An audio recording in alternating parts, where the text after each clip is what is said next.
Well, a team from Russia has arrived, a team of investigators, and they're trying to get to the bottom of exactly what happened. We know the basic facts. We know that an off-duty police officer was there with his gun, dressed in his uniform as a security officer, a dark suit and a white shirt. And he was standing behind the ambassador at the opening of an art exhibit.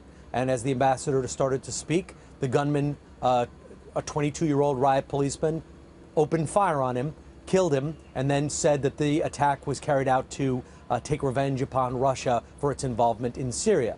But what we don't know is, was he working with anyone else? Was he working for a specific group?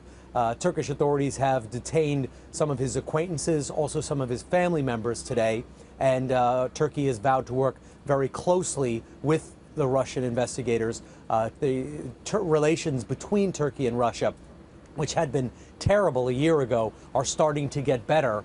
And both Russia and Turkey said that the purpose of this attack was to drive a wedge between them. The gunman himself said the purpose of the attack was to punish Russia for killing many people in Syria.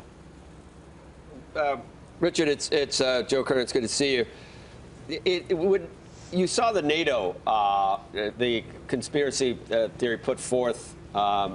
So is there any possibility that there's any veracity to that? And what purpose did that serve to even bring that up? He didn't just say possible. I think he said it's likely after highlighting some of the other possible reasons for this. Is there any way that's possible? And what's the point of trying to do that?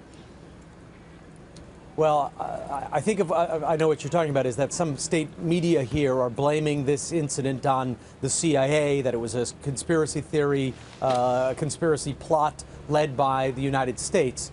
There has been quite a bit of this sentiment in Turkey since the failed coup attempt. The failed coup attempt was, according to the Turkish government, carried out by Fethullah Gulen. And every time you hear Fethullah Gulen mentioned in this country, it is always U.S.-based cleric Fethullah Gulen. And there has been a campaign to hunt down his supporters, and the United States has consistently refused to hand him over, saying that he doesn't have the evidence to do so. And a lot of supporters of the president here are furious about that. So every time something goes wrong in this country, and unfortunately that happens with increasing frequency here, there are bombings, there are shootings, the supporters of the government will come out and say, these were the Gulenists. This was led by the CIA. The Gulenists used the NATO base at Incirlik to try and launch their coup. And that is part of the anger that is in the mix here. Istanbul right now and all of Turkey is really a cauldron of different conflicts and different emotions. There's this anti-American sentiment, which sometimes the government fuels. There is an anti-Russian sentiment, clearly because of the anger against what's going on in Syria. There is the anger of the refugees here. It's volatile. Hey there, thanks for checking out CNBC on YouTube. Be sure to subscribe to stay up to date on all of the day's biggest stories. You can also click on any of the videos around me to watch the latest from CNBC. Thanks for watching.